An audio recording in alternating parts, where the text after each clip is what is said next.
So இன்னைக்கு பார்த்தோம்னா நம்ம கூட India's most fuel efficient sedan தான் இருக்குது. அதுதான் இந்த ஹோண்டா சிட்டி EHEV. இந்த காரோட ஒரு டீட்டெயிலான டிரைவ் ரிவ்யூ தான் நம்ம இன்னைக்கு பார்க்க போகிறோம். நம்ம சேனலில் நம்ம already Honda city manual and automatic ரெண்டு வேரியண்ட்டுமே டெஸ்ட் டிரைவ் ரிவ்யூ பண்ணியிருந்தோம். நீங்கள் பார்க்கலன்னா நான் கார் தரேன், கண்டிப்பாக செக் பண்ணி பாருங்கள்.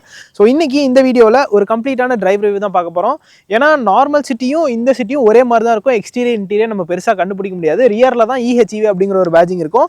அண்ட் ஆல்சோ இந்த ஹோண்டா லோகோ நமக்கு ஒரு ப்ளூ டின்ச் கொடுத்துருப்பாங்க இந்த EHEV வேரியண்ட்டில். மிச்சப்படி நமக்கு எல்லாமே சேம் தான், ஃபீச்சர்ஸும் எதுவுமே பெருசாக சேஞ்ச் ஆகல. பட் டிரைவிங் வந்துட்டு உண்மையிலே டிஃப்ரெண்ட்டாக இருக்குது, நல்ல ஒரு எக்ஸ்பீரியன்ஸ் கொடுக்குது அப்படின்னே சொல்லலாம். ஸோ அது எப்படி இருக்குது அப்படின்னு சொல்லிட்டு நான் வீடியோவில் உங்களுக்கு கண்டினியூ பண்ணுறேன்.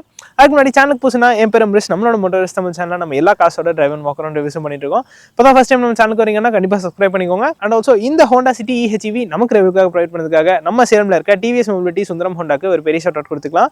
புக்கிங் அண்ட் டெஸ்ட்டுக்காக நான் டிஸ்கிரிப்ஷனில் நம்பர் ஆட் பண்ணியிருக்கேன், டெஃபினட்டாக செக் பண்ணி பாருங்க. ஸோ கைஸ், இப்போ நம்ம இந்த ஹோண்டா சிட்டி EHEV டிரைவ் எடுக்கலாம். ஸோ இதில் பார்த்தோம்னா நமக்கு எலக்ட்ரானிக் பார்க்கிங் பிரேக் கொடுத்துருக்காங்க. நம்ம நார்மல் சிட்டியில் பார்த்தோம்னா மேனுவல் பார்க்கிங் பிரேக் இருக்கும். ஸோ வண்டியை எடுத்த உடனே நான் ஃபர்ஸ்ட் நோட்டீஸ் பண்ண விஷயம் என்னென்னு பார்த்தோம்னா, சிட்டி அதாவது பெட்ரோல் சிட்டியை கம்பேர் பண்ணுறப்போ இந்த EHEVயில் ஸ்டியரிங்கில் சின்னதாக ஒரு வெயிட் அடிஷன் நமக்கு தெரியுது. ஸோ அது ஹைவேஸில் ட்ரைவ் பண்ணுறப்போ கண்டிப்பாக நல்ல ஒரு கான்ஃபிடன்ஸ் கொடுக்கும் அப்படின்னே சொல்லலாம். ஸோ இப்போ பார்த்திங்கன்னா நம்ம கொஞ்சம் பேட் ரோடில் தான் ட்ரைவ் பண்ணிகிட்ருக்கோம். ஆக்சுவலி ரைடு வந்து நார்மல் சிட்டி கம்பேர் பண்ணுறப்போ இதில் கொஞ்சம் பெட்டராகவே இருக்குது. நீங்கள் பாருங்கள், இந்த மாதிரி ரோட்ஸ் எல்லாம் அது ஈஸியாக சோக் பண்ணுது. சஸ்பென்ஷன் வந்து கொஞ்சம் சாஃப்டான சைடில் தான் டியூன் பண்ணியிருக்காங்க. நல்ல ஒரு ப்ளஷ்ஷான ரைட் குவாலிட்டி இருக்குது அப்படின்னே சொல்லலாம். ஸோ இங்கே நமக்கு ஒரு சின்ன ஒரு இன்க்ளைன் பார்க்கலாம். ஸோ சிட்டியில் பார்த்தோம்னா நார்மல் செடான்ஸை கம்பேர் பண்ணுறப்போ ஓவர் ஹேங் கொஞ்சம் பெருசாக தான் இருக்கும். ஸோ அதனால் நீங்கள் ரொம்ப பெரிய பாத் ஹோல்ஸ் இல்லை ஒரு குழியில் விடுறப்போ கொஞ்சம் பார்த்து ட்ரைவ் பண்ணிக்கிற மாதிரி இருக்கும்.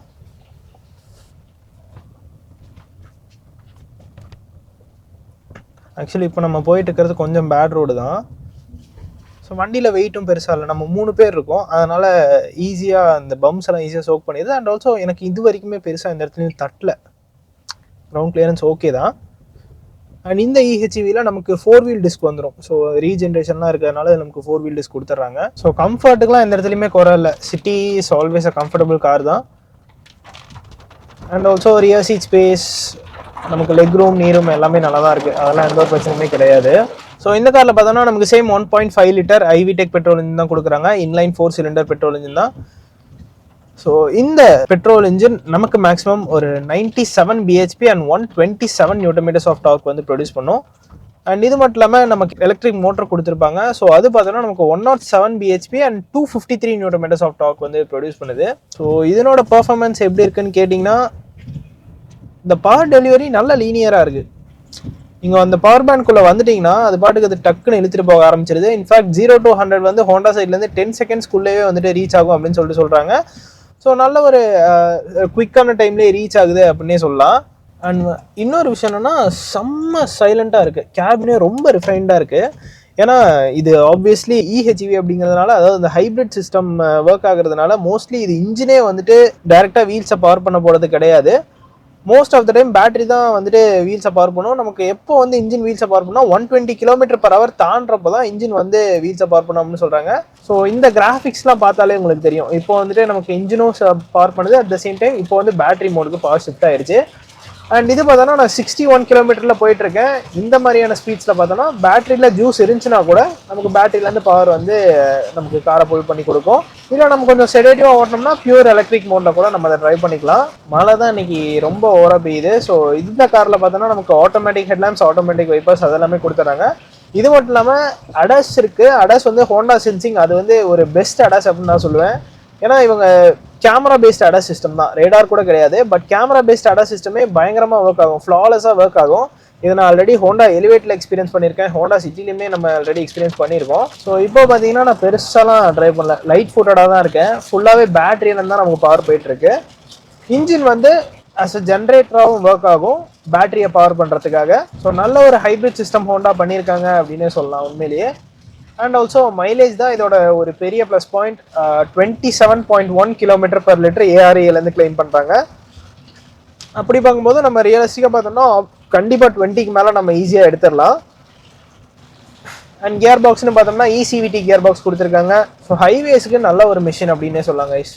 ப்ராப்பரான ஒரு ஹைவே டிரைவர், நல்ல ஒரு கம்ஃபர்ட் இருக்கு, செம்ம சைலண்டான ஒரு கேபின், ரிஃபைண்டான ஒரு கேபின், என்விஹெச்லாம் டாப் கிளாஸாக மெயின்டைன் பண்ணியிருக்காங்க.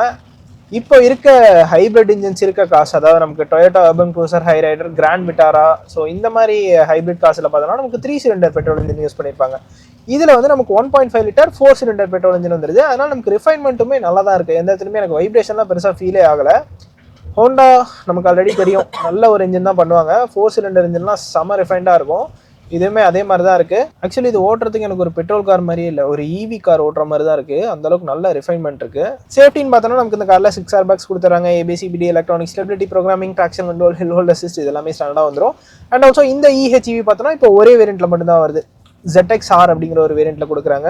நமக்கு 4 வீலுக்குமே டிஸ்க் வந்துடுது. அதனால் ஸ்டாப்பிங் பவருமே நல்லா தான் இருக்குது. இனிஷியல் பைட் வந்து நல்லா இருக்குது. இந்த ரெஸ்பான்ஸ் வந்துட்டு நீங்கள் ஜட்ஜ் பண்ணி பிரேக் பண்ணோம் அப்படின்னா இல்லை, லைட்டாக காலை வச்சாலே வண்டி ஈஸியாக நின்றுது. ஸோ இப்போ பாருங்கள். ஸோ இந்த மாதிரி நம்ம ஹெவியாக ட்ரைவ் பண்ணாலுமே நமக்கு அந்த ரெஸ்பான்ஸ் வந்து நல்லா தான் இருக்குது. ஸோ பாருங்கள், நமக்கு ஒரு ஃப்ரீ ஸ்ட்ரெச் கிடச்சிருக்கு. நம்ம ஒரு 80 பக்கமாக க்ரூஸ் பண்ணுறோம். அப்படியே கம்ஃபர்டபுளாக இருக்குது. அவுட் சைட் நாய்ஸ் ஆக்சுவலாக இப்போ மழை பெய்யுது, அதனால் பெருசாக என்னால் ஜட்ஜ் பண்ண முடியல. பட் ஓகே தான். அந்த டயர் நாய்ஸ்லாம் நமக்கு பெருசாக கேட்கல. இந்த மாதிரி டைம்லாம் நமக்கு டயர் நாய்ஸ் எக்ஸ்ட்ராவாக கேட்கும், இந்த மாதிரி வெட்டான ரோட்ஸ் எல்லாம் ட்ரைவ் பண்ணுறப்போ. இதில் எனக்கு டயர் நாய்ஸ் பெருசாக கேட்கல. விண்ட் நாய்ஸுமே நல்லா தான் கண்டெயின் பண்ணியிருக்காங்க. இன்னும் ஒரு சின்ன விஷயம் என்னென்னு பார்த்தோம்னா, இந்த ஏ பில்லர் தின்னாக தான் இருக்குது. பட் சில டைம் நம்ம அந்த கார்னர்ஸ்லாம் ட்ரைவ் பண்ணுறப்போ சின்னதாக ஒரு பிளைண்ட் ஸ்பாட் கிரியேட் பண்ணுற மாதிரி இருக்குது. வேறு எதுவும் பெருசாக டிரைவிங்கில் டிஸ்கம்ஃபர்ட்டாக ஃபீல் ஆகலை.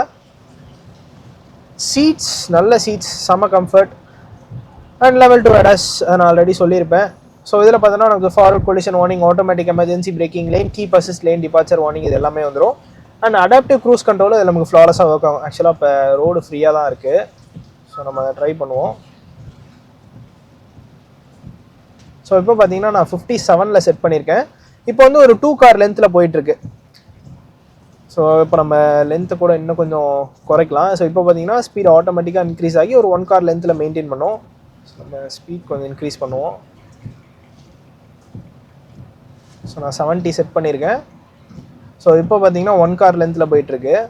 சப்போஸ் அது ரொம்ப கிட்ட போகிற மாதிரி இருந்துச்சுன்னா, அதாவது அந்த ட்ரக்குக்கு ரொம்ப ஒட்டி போகிற மாதிரி இருந்துச்சுன்னா ஆட்டோமேட்டிக்காக ஸ்பீட் ரெடியூஸ் ஆகும். ஸோ நான் லென்த் இன்க்ரீஸ் பண்ணுறேன். இப்போ நான் 3 கார் லென்த் வச்சுருக்கேன்.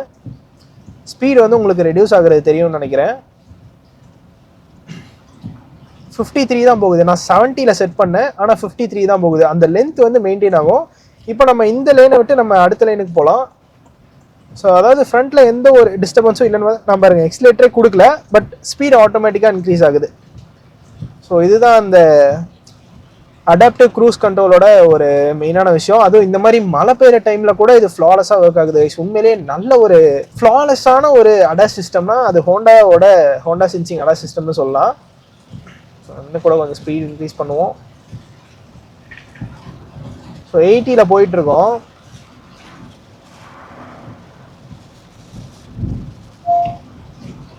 இந்த இடத்துல நம்ம ஒரு யூட்டர்ன் எடுத்துக்கலாம். பிரேக்ஸ் மேலே கால் வச்சிங்கன்னா க்ரூஸ் ஆட்டோமேட்டிக்காக கேன்சல் ஆயிரும். ஸோ அது நார்மல் தான். நம்ம நார்மலான காசுலேயே பிரேக் மேலே கால் வச்சோம்னா க்ரூஸ் கேன்சல் ஆயிரும். நம்ம ஒரு யூட்டர்ன் எடுத்துக்கலாம். ஸ்டியரிங்குமே பாருங்கள் செம்ம ஈஸியாக ரீசென்டர் ஆகுது. ஸோ இந்த லேன் கீப் அசிஸ்ட் வந்து இப்போ ஒர்க் ஆகுறது உங்களுக்கு தெரியும். ஸோ இண்டிகேட்டர் போட்டோம்னா அது வந்து நமக்கு இன்டர்வீன் ஆகாது. சப்போஸ் இண்டிகேட்டர் போடாமல் இப்போ நான் ஒரு லெஃப்ட் இதை எடுக்கிறேன், ஆட்டோமேட்டிக்காக அது லேன்குள்ளே இழுத்து வரும். ஸோ நீங்கள் பார்த்தீங்கன்னா உங்களுக்கு தெரியும். அண்ட் ஆல்சோ இதுவுமே சும்மா டெபிக் பண்ணுறதுக்காக தான், அதாவது இந்த அடாஸ் சிஸ்டம் அப்படி ஒர்க் ஆகுது அப்படின்னு டெபிக் பண்ணுறதுக்காக தான். இதை வந்து யாரும் மிஸ்யூஸ் பண்ண வேண்டாம். ஸோ பாருங்கள், லேன் அவுட் நான் வெளியே போகிறேன், திரும்ப அதே உள்ள எடுத்து விடுது. லேன் டிபார்ச்சர்னு சொல்லிட்டு ஒரு வார்னிங் வருது. ஸோ இதுதான் நல்லா ஃப்ளாலஸாக ஒர்க் ஆகுது. அண்ட் ஆல்சோ இதில் நமக்கு டாகோமீட்டர் வராது. Part digital, part analogue instrument cluster தான். ஸோ இதில் வந்து நமக்கு அந்த பவர் அண்ட் சார்ஜ் மீட்டர்ஸ் வந்துடுது. அண்ட் ஆல்சோ பாடி ரோலுமே நல்லா கண்டெயின் பண்ணியிருக்காங்க. வெயிட் அடிஷன் இருக்கிறதுனால நமக்கு அந்த பாடி ரோல் இன்னுமே கொஞ்சம் செட்டில்டாக போகுது வண்டி ஹை ஸ்பீட்ஸில் போகிறப்போ. இங்கே நான் ஒரு 100 பக்கமாக க்ரூஸ் பண்ணிகிட்ருக்கேன்.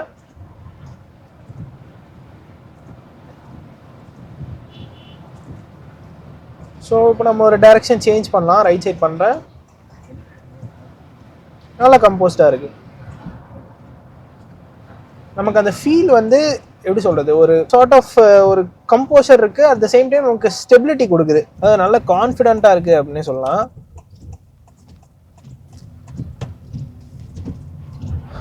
அண்ட் வாரண்டின்னு பார்த்தோன்னா நமக்கு இந்த காருக்கு 3 years or unlimited kilometres warranty வந்துடும். பேட்டரிக்குமே வாரண்டி கொடுத்துருவாங்க. ஸோ அது பார்த்தோன்னா நமக்கு 8 years ஆர் 1,60,000 கிலோமீட்டர்ஸ் வாரண்டி பேட்டரிக்கு தனியாக வந்துடும். ஆப்வியஸ்லி ஹைப்ரிடுங்கிறதுனால பேட்டரிக்கும் கண்டிப்பாக வாரண்டி அவங்க தந்துடுவாங்க. ஆக்சுவலி இந்த செக்மெண்ட்லேயே ஹைப்ரிட் இருக்க ஒரே கார் வந்துட்டு இதுதான். மேபி அவங்க ஃப்யூச்சரில் எலிவேட்டுக்கும் கொண்டு வரதுக்கான சான்ஸ் இருக்குது. பட் இப்போதைக்கு நீங்கள் மார்க்கெட்டில் ஹைப்ரிட் அப்படின்னு பார்த்தீங்கன்னா செடானில் கேம்ரியில் மட்டும்தான் இருக்குது. இந்த செக்மெண்ட்டில் வந்து நமக்கு ஹோண்டா சிட்டியில் கொடுத்துருப்பாங்க. எஸ்யூவி செக்மெண்ட்டில் நமக்கு இருக்குது, ஆல்ரெடி சொல்லியிருப்பேன். Urban cruiser, Hyryder and grand விட்டாராலாம் இருக்குது. என்ன அதை கம்பேர் பண்ணுறப்போ இதில் ஒரு ப்ளஸ் பாயிண்ட் அப்படின்னா இதில் 4 cylinder பெட்ரோல் இன்ஜின் வந்துடும். ஃபீச்சர்ஸ்னு பார்த்தோம்னாலும் நமக்கு நார்மல் சிட்டியில் இருக்க ஃபீச்சர்ஸ் எல்லாமே வந்துடும். லைக் நமக்கு இந்த ஸ்டியரிங் மவுண்டட் கண்ட்ரோல்ஸ் வந்துடுது. ஸோ இதுலேயே நம்ம அந்த ரைட் சைடில் இந்த அடாஸ் ஃபங்க்ஷன்ஸ்லாம் கண்ட்ரோல் பண்ணிக்கலாம். அண்ட் மிச்சப்படி நமக்கு 18 touch screen infotainment system, lane watch camera அதெல்லாம் வந்துடும். ஸோ அதுக்கு இந்த இடத்துல ஒரு பட்டன் கொடுத்துருப்பாங்க, அது மூலமா நம்ம ஆன் பண்ணிக்கலாம். அப்படின்னா லெஃப்ட் சைட் இண்டிகேட்டர் ஆன் பண்ணாலுமே அந்த வியூ நமக்கு வர ஆரம்பிச்சிடும். And sunroof, shark fin antenna அதெல்லாம் எக்ஸ்டீரியரில் பேசிக்காகவே கொடுத்துட்றாங்க. ஸோ கண்டிப்பாக ஒரு கம்ஃபர்டபுளான ஒரு செடான் பார்த்துருக்கீங்க. நீங்கள் ஹைவேஸில் அதிகமாக ட்ரைவ் பண்ணீங்க. ஸோ உங்களுக்கு கம்ஃபர்ட் ரொம்ப முக்கியம். அட் த சேம் டைம் ஃப்ரூகலாகவும் இருக்கணும், நல்ல ஒரு மைலேஜ் கொடுக்கணும். உங்களுக்கு ஈவி போகிறதுக்கான இன்ட்ரெஸ்ட் இல்லை, பட் பெட்ரோல் அண்ட் டீசல் தாண்டி எனக்கு வேறு ஒரு ஆப்ஷன் பார்த்துருக்கேன் அப்படின்னா இந்த ஹைப்ரிட் வந்து உங்களுக்கு நல்ல ஒரு சாய்ஸாக இருக்கும். அண்ட் ஆல்சோ கிட்டத்தட்ட ஒரு 2-3 years ஆயிடுச்சு. அதாவது இந்த ஹைப்ரிட்ஸ் வந்து நம்ம மார்க்கெட்டுக்குள்ளே இந்த மாதிரி மாஸ் மார்க்கெட் காருக்குள்ளே வந்து ஒரு 2-3 yearsக்கு மேலே ஆயிடுச்சு. அதாவது கம்ப்ளைண்ட்ஸ் எதுவும் பெருசாக வந்த மாதிரி இல்லை, ப்ராப்பராக தான் போயிட்டுருக்கு. நல்ல ஒரு டெக்னாலஜி தான். அண்ட் பிரேக் மோட்னு ஒரு மோட் கொடுக்குறாங்க. ஆக்சுவலி 3 மோட் வருது, drive mode, eco mode and brake mode சொல்லிட்டு ஒரு மோட் கொடுக்குறாங்க. பிரேக் மோட் எங்கே யூஸ் ஆகும்னா, நம்ம சப்போஸ் ஒரு ஹில் ஸ்டேஷன் போயிட்டு கீழே இறங்குறப்போ நம்ம பிரேக் மோட் போட்டோம்னா ரீஜென்ரேஷன் மூலிமா ஆட்டோமேட்டிக்காக நமக்கு பேட்டரிக்கு வந்து சார்ஜ் போயிட்டு ஸ்டோர் ஆகும். ஸோ அந்த பிரேக் மோட் வந்து அட்ஜஸ்ட் பண்ணுறதுக்காக நமக்கு பேடல் ஷிஃப்டர்ஸ் மாதிரி ஒன்று கொடுத்துருக்காங்க. ஸோ இது மூலமா நம்ம அந்த பிரேக் மோட் அட்ஜஸ்ட் பண்ணிக்கலாம். ரைட் சைடில் நம்ம அந்த பிரேக் மோடை லெஸ் பண்ணிக்கலாம், லெஃப்ட் சைடில் இன்க்ரீஸ் பண்ணிக்கலாம். ஸோ இக்கோ மோட் போட்டோம்னா நமக்கு பியூர்லி பேட்டரியில் சார்ஜ் இருந்துச்சுன்னா நம்ம அதாவது பேட்டரி பவர்லேயே கூட ரன் பண்ணிக்கலாம். ஸோ டிரைவிங்க்கு நல்லா இருக்கான்னு கேட்டிங்கன்னா கண்டிப்பாக ஒரு கனெக்ஷன் இருக்குது. அதாவது அந்த ஸ்டியரிங் ஃபீட்பேக் நல்லா இருக்கிறதுனால, அண்ட் ஆல்சோ இது மட்டும் இல்லாமல் ஸ்டியரிங் ஃபீட்பேக் ப்ளஸ் அந்த வெயிட் அடிஷன் வந்து டிரைவிங்கில் கண்டிப்பாக ஒரு டிஃப்ரென்ஸ் கொடுக்குது. ஸோ ஃபைனலி ப்ரைஸிங் பார்த்தோம்னா நமக்கு இந்த கார் வந்து 26.12 lakhs on road price Salem வருது. ஸோ இதில் பேஸ் ப்ரைஸ் பிஆர் ப்ரைஸ்னு அது ஹோண்டாவோட நாமன்க்ளேச்சரில் வரும். அதாவது அந்த பிஆர் ப்ரைஸ்னால் நமக்கு ஒயிட் கலருக்கு தனியாக ஒரு ப்ரைஸிங் வரும். ஸோ அதுக்கு மேஜராக பெருசாக எந்த டிஃப்ரென்ஸ் இல்லை, ஒரு 10,000 கேப் தான் வருது. 26.12 lakhs அண்ட் 26.23 lakhs அவ்வளோதான் நமக்கு டாப் எண்டே போகுது. டிரைவிங்குமே ரொம்ப எஃபர்ட்லெஸ்ஸாக இருக்குது. ஸோ சிட்டிக்குள்ளெல்லாம் ஓட்டுறப்போ நீங்கள் பெருசாக எதுவும் மைண்ட் பண்ணிக்க வேண்டாம். லென்த்து கண்டிப்பாக மைண்ட் பண்ணுற மாதிரி இருக்கும். மிச்சப்படி ஒரு காமான டிரைவ் தான், நல்ல எஃபர்ட்லெஸ்ஸான ஒரு டிரைவ். ஸோ இதுதான் கைஸ் இந்த ஹோண்டா சிட்டி ஹெச்இவியோட ஒரு டீட்டெயிலான டிரைவ் ரிவ்யூ. இந்த வீடியோ பிடிச்சதுன்னா லைக் பட்டன் தட்டி விட்டுக்கோங்க. அண்ட் ஆல்சோ நம்மளோட மோட்டார்ஸ் தமிழ் சேனலுக்கும் சப்ஸ்கிரைப் பண்ணிக்கோங்க. See you guys in the next video real soon. Take care, bye bye and drive safe.